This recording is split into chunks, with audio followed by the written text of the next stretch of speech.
Number 7. Cookie frog jumps straight up to a maximum height of 0.5 meters. Let's draw a picture. Starts from here, up, up. That's pretty much what's going to happen. Now, you will notice that I didn't do up and up. The only reason is because as I'm going down, if you were looking what I was doing, and now you look, you're going to see a straight line, you're going to be like, what the heck is this? So I added a little dimension of time so that we all understand that we went up and down. Okay. Just to clarify.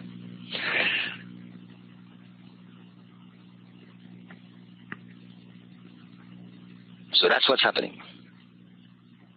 Let's write down our equation. Always start from those.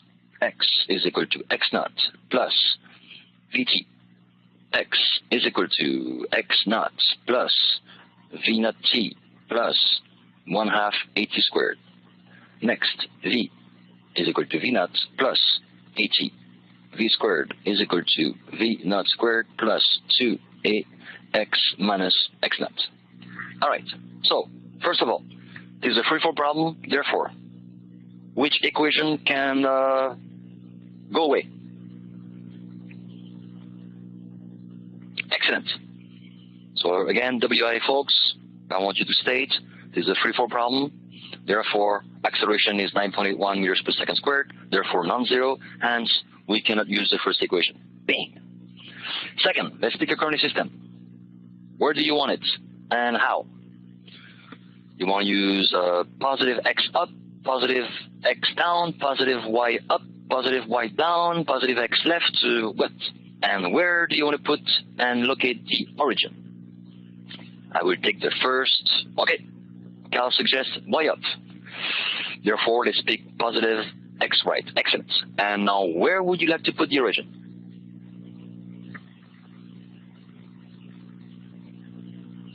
All right. That's usually what most people do. They pick the origin at the initial time. Why? Because what does the origin location at t is equal to 0 will allow you to do? Next step.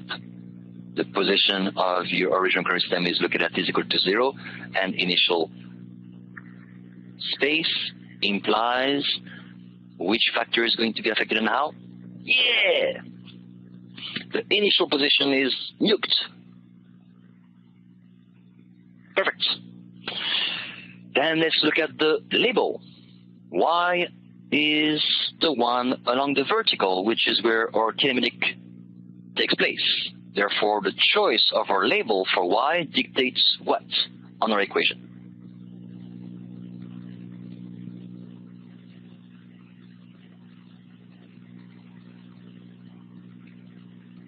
The choice of choosing Y for the vertical direction says what about our equation, or simplify our equation how?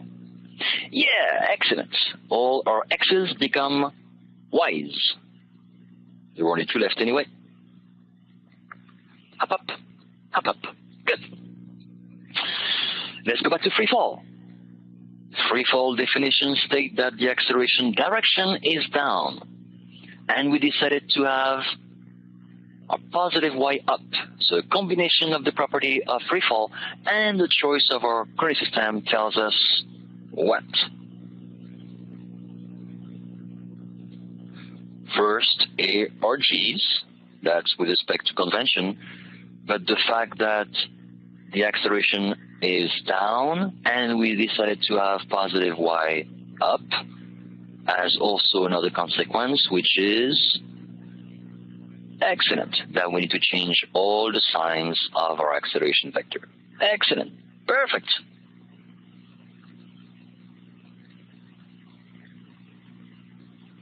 That's it.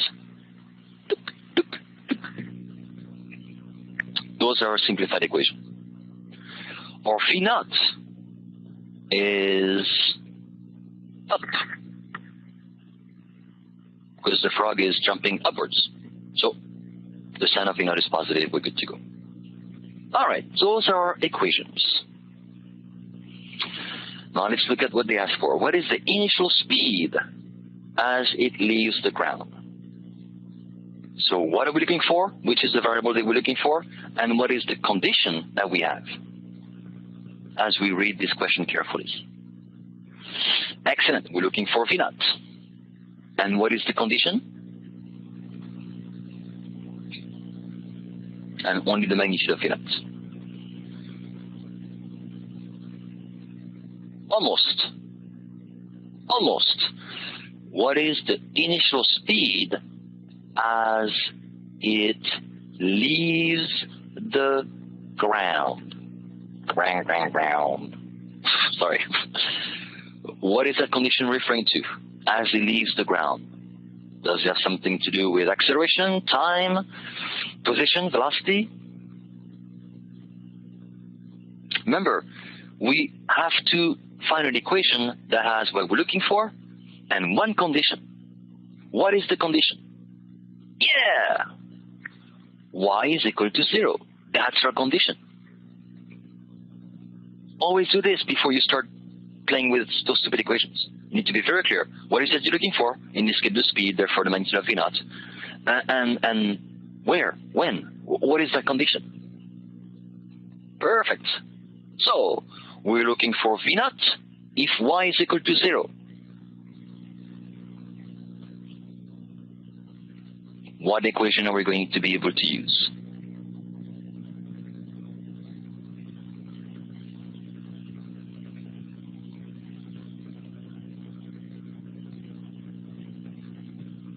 And that's a little bit tricky problem. 2, Jamie, that means that you know the time. Which time are we going to consider? And you know the velocity. Which velocity are you going to consider? So remember, keep in mind, you always apply those equations between 2 points. You always apply those equations between 2 points. So you need to be very confident about which are those 2 points. If you do not know, don't do anything. Don't start. Always have that very clear. Henry said, isn't Y equal to 0 imply V naught? The V naught due to the... No.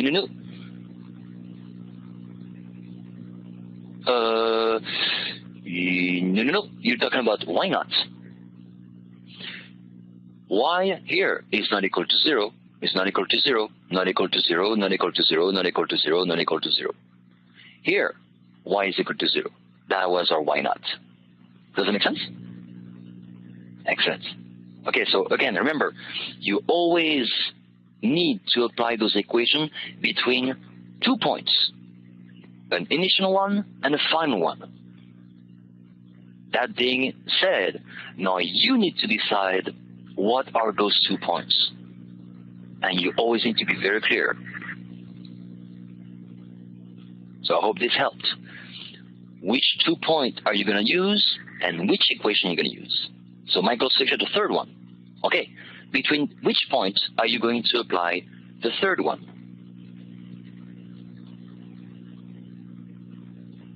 Yep. You're both on the right track. But please confirm to everybody which 2 points are you going to use. Excellent. If we use equation 3 and we decide to consider point 1 and point 2, then the naught refers to 1, and the not, oh yeah, well, that's unfortunate. The variable that do not have a naught refer to the other point. Does that make sense?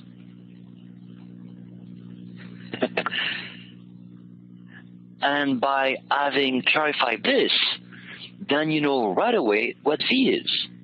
Because what is V at position 2? Excellent. Therefore, now we have everything we need. What are we looking for?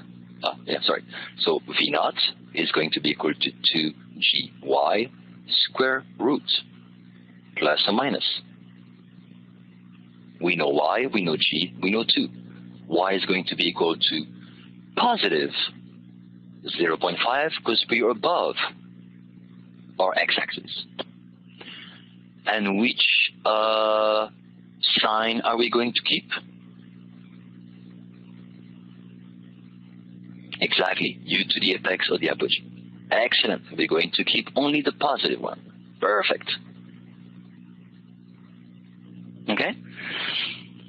So again, the reason why I'm stressing this, that those equations have to be applied between two states, two different positions or two different times, and that you have to be very clear about what they are, is because you could have applied equation 3 between point 1 and point 3. It's a free country. Can you still apply equation 3 between 1 and 3? Or do you have too many unknown? And if so, which one?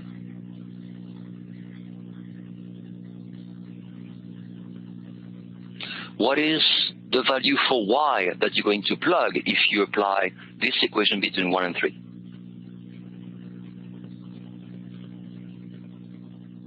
Look at your diagram. That's why it's so useful to have a diagram. And a coordinate system laid out on top of it. What is your cookie frog? Where is your cookie frog located at position 3? Yeah. So now you have 0 here. So now you have v squared is equal to this, minus 0.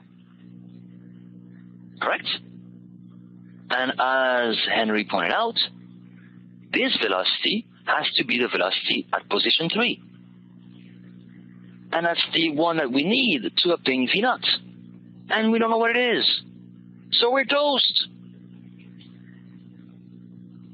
Okay? Does that make sense to everybody? Excellent. So make sure you always keep that in mind. As you're going to substitute values into the equation that you have identified, always stop. Whoa! Okay, let me make sure. What are 2 points that I'm going to use to apply this? The nut variable will be associated with the first point, the initial point. And all the other variables that do not have a nut, will be the value corresponding to the other points, what we call final. Perfect. Perfect, perfect, perfect. So 1 and 3 is not an option. Good. For the last one, how long is the frog going to take to go from 1 to 3? How are we going to solve for this? Ooh, how do you get that? Which equation? But if you use the third equation, you still have to figure out,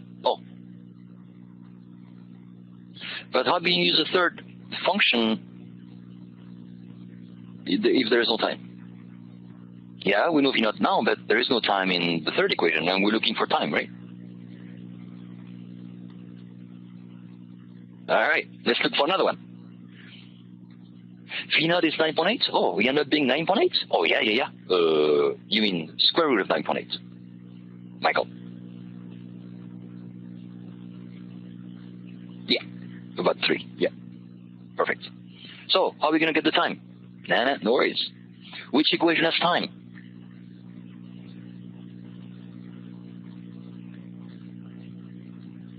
Second one. Thank you, Michael. That's the one I wanted to pick. Let's use the second one. Between point 1 and 3. What are the values you're going to substitute here? Oh, okay. Okay, Henry. So, even better. You're going to start for time, right? Time is going to be equal to v naught minus v divided by g. Which value are you going to put for each?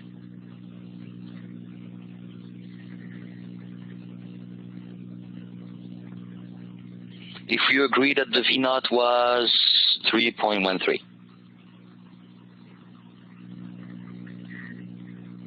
Wait, we're using equation 2, right? We're going to do one after. But I thought you guys wanted to use the second equation. From the second equation, as you saw for t, you have this. Can you tell me the values that you're going to substitute? No worries, we're going to do equation 1 after. No problem. What is v naught?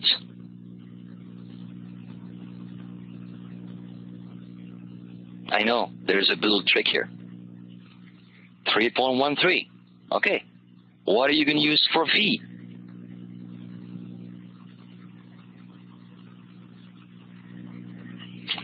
Remember, we have agreed that we're going to use equation 2 between state 1 and state 3.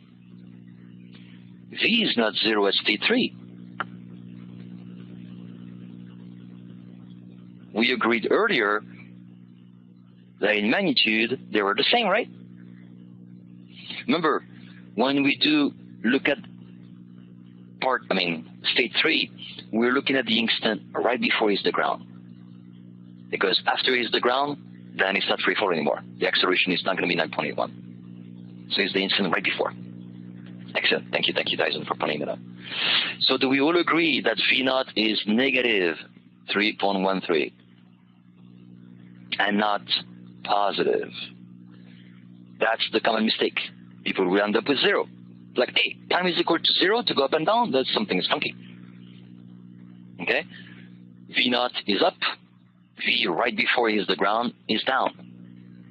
So as you saw for this, V at 3 is going to be equal to plus or minus square root of V naught, and you're going to keep the negative one. Excellent. Now, if you were going to use the first equation, then it's easier, right? What is y going to be equal to as you apply this equation between state 1 and state 3?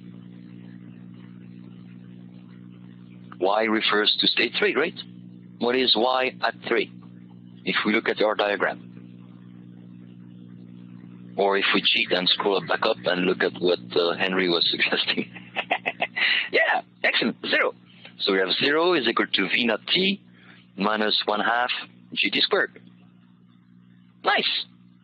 Solve for V, or solve for t, and you end up with 2 V naught divided by t. Hey, same thing, right? Because V is negative V naught. So either way, you'll get the same answer. Okay? All right, 7 p.m., we're good to go. So please, complete all those problems all the way to 10, and practice more if needed. Free fall application 3, free fall application 4. There is more review question on CH2, G1, G2, G3. Make sure you crank them all so that you can review vectors. Since I have no questions when we start the session today, I assume now that you have all mastered section A and B from the vector. So you have that solid. Good. You will need it. If you're behind, please catch up. I will not lie to you, but if people fall between 2 and 3 weeks behind in this class, they will not recover. It's going to be too late. We're going way too fast, and everything relies on everything we've seen before. So don't let that happen. Stick to your 2 hours a day. So by the end of this weekend, we can catch up if we need to and master all the vectors. In addition to this, complete kinematic 1D. If you haven't read the lecture yet, please do so. If you haven't read the required video, please do so, and then crank all those problems. So that the first hour of Monday, we will summarize this chapter, kinematic 1D. If there is any question on any of those problems, we'll fix them, we'll answer them. And the second hour, we will have an unannounced quiz on vector only. Okay? Non-kinematic. We may have another quiz. Oh yeah, no, I cannot give you 2 quizzes on the same week. So another quiz the week after on kinematics. Okay, so this one is only going to be on vector. Okay? Questions?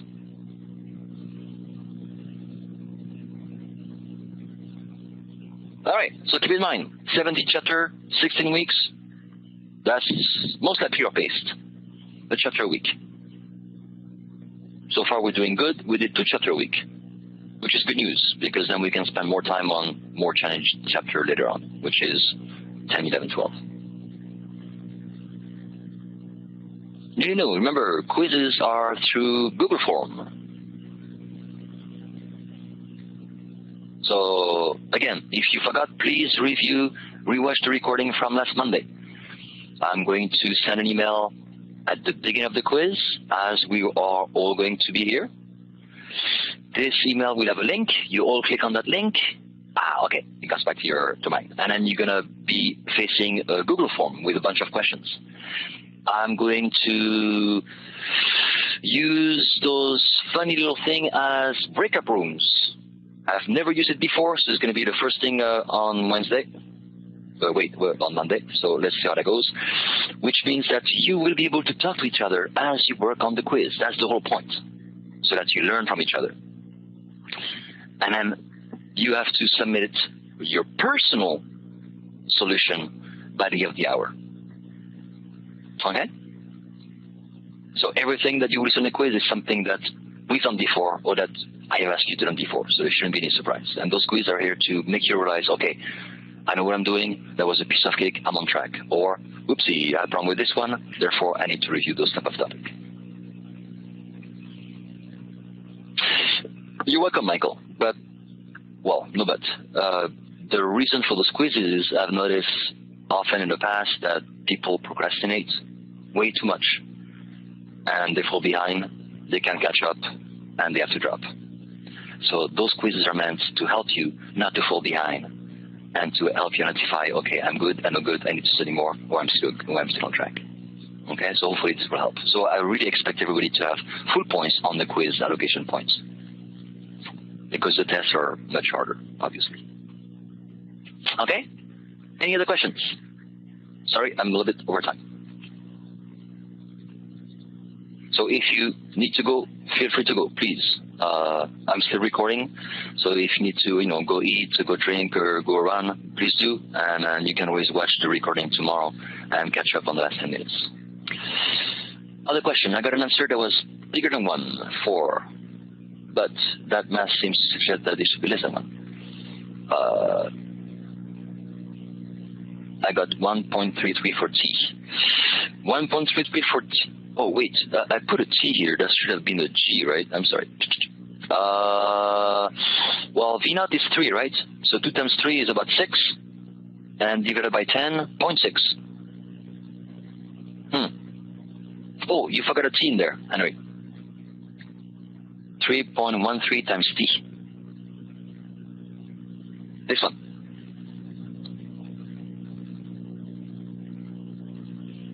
So that means since you have 0 on the other side, let me make some space here, sorry. So y is equal to v naught t minus 1/2 gt squared, right? That's the one you used? Yeah, let's read it together. Okay, so you know that this is equal to 0, right? So you have 0 is equal to 3.13 t minus 9.81 divided by 2 t squared. Now here, you don't have to use the quadratic, right? Because you have a 0, so you can use 1t.